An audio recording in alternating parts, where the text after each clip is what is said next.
Namaskar to all the listeners. I am Amitendra Singh and the topic for today's discussion is care and maintenance of centrifuge. So we will be discussing about centrifuge machine, working, principle and components of centrifuge machine and finally care and maintenance of centrifuge machine. Centrifuge एक instrument है जिसके द्वारा हम sedimentation process को speed up करते हैं, fast करते हैं. सेंट्रीफ्यूग एक डिवाइस है जो हिट्रोजीनियस मिक्सचर में से पार्टिकल्स को सेपरेट करने में मदद करती है depending upon the size, shape, density and viscosity of the particles. Centrifugation क्या है? ये वो प्रोसेस है जिसके द्वारा हम सेंट्रीफ्यूग मशीन का इस्तेमाल करते हुए हिट्रोजीनियस मिक्सचर में से पार्टिकल्स को सेपरेट करते हैं. प्रिंसिपल क्या है सेंट्रीफ्यूग मशीन का? The principle of centrifuge machine is based on centrifugal force which acts on a substance in circular motion. जब भी कोई सब्सटेंस सर्कुलर मोशन में रहेगा तो उसके ऊपर दो फोर्स एक्ट करेंगे. एक सेंटर से बाहर की तरफ, पेरिफेरी की तरफ एक्ट करेगा जिसको सेंट्रीफ्यूगल फोर्स बोलते हैं, और दूसरा पेरिफेरी से सेंटर की तरफ एक्ट करेगा जिसको कि हम सेंट्रीपिटल फोर्स बोलते हैं. तो जो हमारा सेंट्रीफ्यूग मशीन है वो सेंट्रीफ्यूगल फोर्स पर डिपेंड करता है. डायरेक्शन जो है सेंट्रीफ्यूगल फोर्स की हमेशा सेंटर से पेरिफेरी की तरफ होती है, और जितना अधिक सेंट्रीफ्यूगल फोर्स रहेगा उतना ही प्रोसेस जो है वो फास्टर होगा, उतना ही जल्दी से सेडिमेंटेशन होगा. कंपोनेंट्स क्या है सेंट्रीफ्यूग मशीन के? सेंट्रीफ्यूग मशीन के बेसिकली तीन कंपोनेंट होते हैं. पहला रोटर जिसको कि हम सेंटर शाफ्ट भी बोलते हैं, ये रोटेट करता है हाई स्पीड पे और मोटर के द्वारा ड्रीवन होता है. दूसरे नंबर पे सेंट्रीफ्यूगल हेड होता है जो कि रोटर के साथ अटैच्ड होता है, फिक्स्ड होता है, और जिसमें सेंट्रीफ्यूग बकेट्स होते हैं. सेंट्रीफ्यूग कप्स भी हम इनको बोलते हैं. इनके अंदर सेंट्रीफ्यूग ट्यूब्स को हम रखते हैं जब हम सेंट्रीफ्यूग करते हैं. तो तीसरे नंबर पे ये चैम्बर है ये पूरा, जो कि रोटर को और सेंट्रीफ्यूग हेड को कवर करता है. एक ढक्कन होता है, तो ये चैम्बर होता है सेंट्रीफ्यूग मशीन का. अब depending upon rotor, centrifuge machine is divided into three types: fixed angle rotor, vertical tube rotor and swing bucket. तो जो फिक्स्ड एंगल रोटर होता है इसमें जो कप्स होते हैं, ट्यूब्स होते हैं, वो 45 डिग्री एंगल पर, जनरली चेंज भी हो सकता है, ये एंगल फिक्स्ड रहते हैं. वर्टिकल ट्यूब रोटर में द कप्स और tubes are held vertically fixed with rotors. Rotor के साथ फिक्स्ड रहते हैं, एंगल पे नहीं रहते हैं. और स्विंग आउट बकेट में क्या होता है, जो कप्स होते हैं वो स्विंग हो जाते हैं. जब पहले वर्टिकल होते हैं और जब सेंट्रीफ्यूग मशीन चलता है तो वो हॉरिजॉन्टल हो जाते हैं ड्यूरिंग रिवॉल्यूशन. अभी हम फिगर के द्वारा देखेंगे. सबसे पहला fixed angle rotor. Fixed angle rotor में ये जो रोटर है, इससे जो ये ट्यूब है, जो बकेट है सेंट्रीफ्यूग की, ये 45 डिग्री पे रहती है. तो ये एंगल चेंज हो सकता है डिपेंडिंग अपॉन वेरियस मॉडल्स, पर जनरली 45 डिग्री पे रहता है. ये एक्सिस ऑफ रोटेशन है, ये रोटर है. सेंट्रीफ्यूगल फोर्स की डायरेक्शन अवे फ्रॉम सेंटर होती है. दूसरे नंबर पर वर्टिकल ट्यूब रोटर है. इसमें जो ये ट्यूब्स हैं ये वर्टिकली फिक्स्ड रहती हैं रोटर के साथ. ये एक्सिस ऑफ रोटेशन है, ये एंगल पे नहीं रहती हैं. They are in alignment with the axis of rotor. तीसरे नंबर पे स्विंग बकेट टाइप है. तो पहले जो ये बकेट्स होती हैं ये वर्टिकल पोजीशन में रहती हैं, लेकिन जैसे ही ये रोटेट करता है रिवॉल्यूशन के दौरान ये शिफ्ट होकर हॉरिजॉन्टल पोजीशन पर हो जाती हैं. ये देखिएगा, पहले ये वर्टिकल पोजीशन में थी और जैसे रिवॉल्यूशन स्टार्ट हुआ ये हॉरिजॉन्टल पोजीशन में चली जाती हैं. तो इसको हम बोलते हैं स्विंग बकेट टाइप सेंट्रीफ्यूग. अब यूज को डिपेंड करते हुए, depending upon various uses, centrifuge machines are divided again into three types. First one is micro centrifuge. जब हमें बहुत थोड़ा वॉल्यूम सेंट्रीफ्यूग करना होता है बायोलॉजिकल स्पेसिमेंस में, जैसे कि होता है 0.5 से लेके 2 ml तक लिक्विड, यदि हमें सेंट्रीफ्यूग करना होता है तो हम माइक्रो सेंट्रीफ्यूग का इस्तेमाल करते हैं. इसकी मैक्सिमम एंगुलर स्पीड होती है वो 12 से 13,000 आरपीएम तक होती है, और they are very small, compact होते हैं. टेबल टॉप पर हम इनको फिक्स कर देते हैं. स्पीड जल्दी से लेते हैं, ये स्पीड जल्दी से चेंज कर पाते हैं हम, और इनको ट्रांसपोर्ट करना भी आसान होता है. दूसरे नंबर पर होता है high speed centrifuge.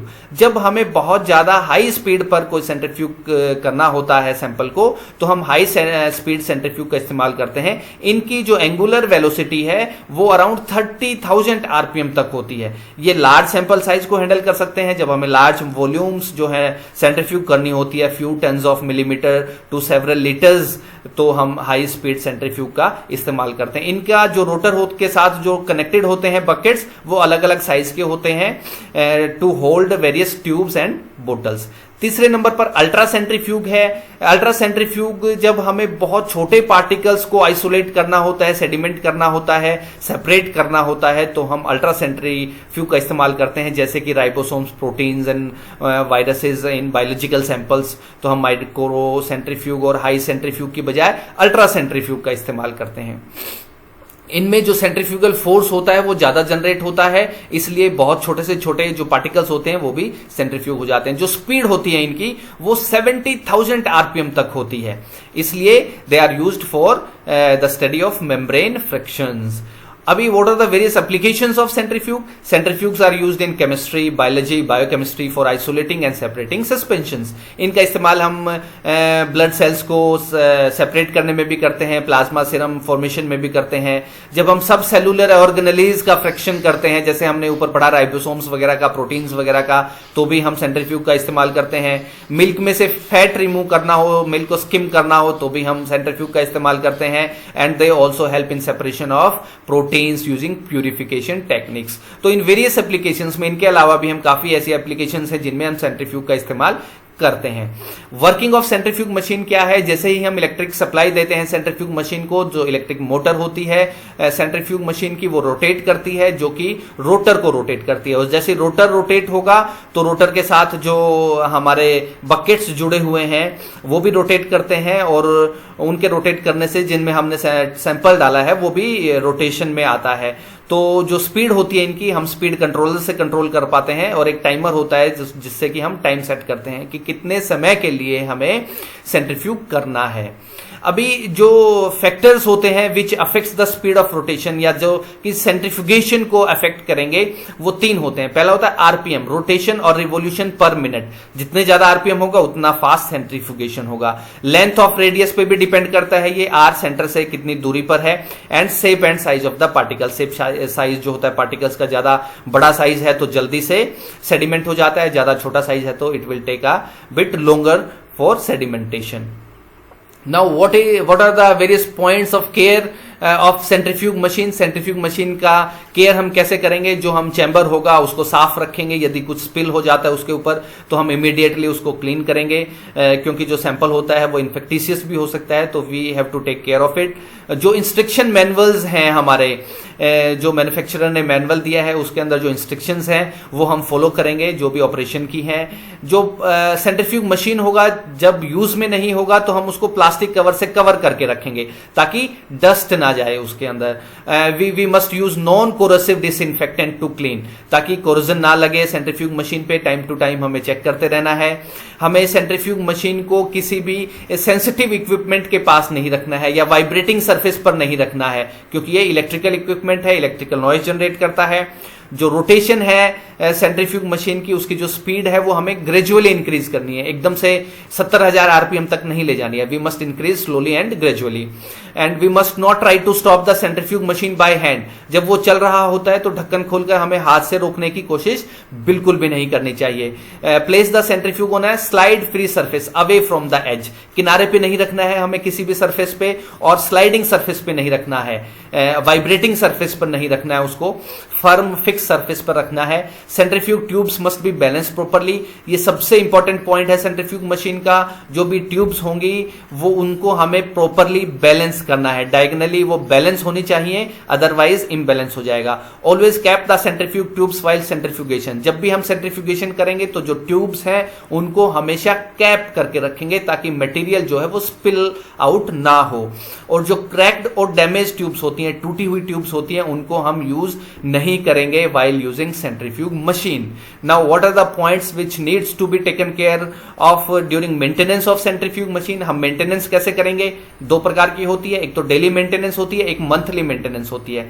Daily maintenance में हम उसको डेली क्लीन करेंगे, वाइप करेंगे, जो उसका बाउल होता है उसको अंदर से साफ करेंगे, डिसइंफेक्टेंट सॉल्यूशन से उसको साफ करेंगे, उसको अच्छे से we will clean it. The centrifuge must not be used if the interior is hot. यदि अंदर से गर्म हो गया है तो हम यूज नहीं करेंगे। अनयूजुअल वाइब्रेशंस यदि हमें आ रहे हैं या कोई नॉइज हमें आ रही है अनयूजुअल, तो भी हम उसको यूज नहीं करेंगे। यदि हमें कहीं लगता है कि कोई पार्ट कोरोजन की वजह से डिटोरेट हो गया है, कहीं कुछ गड़बड़ा गया है, कोई पार्ट कहीं पे जो पार्ट में कोरोजन आ गया है तो भी हम यूज नहीं करेंगे। हम सर्विस इंजीनियर को कांटेक्ट करेंगे, क्वालिफाइड टेक्नीशियन को कांटेक्ट करेंगे इमरजेंसी के केस में और उस मशीन को रिपेयर करवाएंगे। जो ज्यादातर वाइब्रेशंस होते हैं वो इम्प्रॉपर बैलेंसिंग की वजह से होते हैं। चाहे तो आपके अंदर ट्यूब बैलेंस नहीं है, चाहे आपका जो सेंट्रीफ्यूग मशीन है वो वाइब्रेशन फ्री सरफेस पे नहीं रखा है, फ्लैट सरफेस पे नहीं है, एज पे रखा है, तो ज्यादातर वाइब्रेशंस होते हैं। तो हमें ये चेक करना चाहिए कि हम वापस से रीबैलेंसिंग करें ट्यूब्स की भी, और जो सेंट्रीफ्यूग मशीन है उसको फ्लैट सरफेस पर रखें। मंथली मेंटेनेंस में क्या आता है, सेंट्रीफ्यूग का जो हाउसिंग है, जो रोटर चैम्बर है, जो रोटर है या रोटर की एसेसरीज हैं, उनको हम क्लीन करें न्यूट्रल क्लीनिंग एजेंट से। न्यूट्रल से क्यों करेंगे, ताकि, और कोरोसिव फ्री भी होना चाहिए, कोरोजन ना लगे। दूसरा, जो प्लास्टिक या नॉन मेटेलिक पार्ट्स हैं उनको हम 0.5% सोडियम हाइपोक्लोराइड सॉल्यूशन से क्लीन करेंगे, ताकि डिसइंफेक्टेंट जो है हो सके, और जितने भी हमारे जो सैंपल्स होते हैं वो यदि स्पिल हो जाते हैं तो हमें तुरंत क्लीन करना चाहिए। तो ये मेंटेनेंस था सेंट्रीफ्यूग मशीन का, केयर था, and a bit of introduction, components and working of centrifuge machine. तो आपको ये वीडियो कैसा लगा, प्लीज कमेंट कीजिएगा, शेयर कीजिएगा एंड लाइक कीजिएगा। Thank you very much.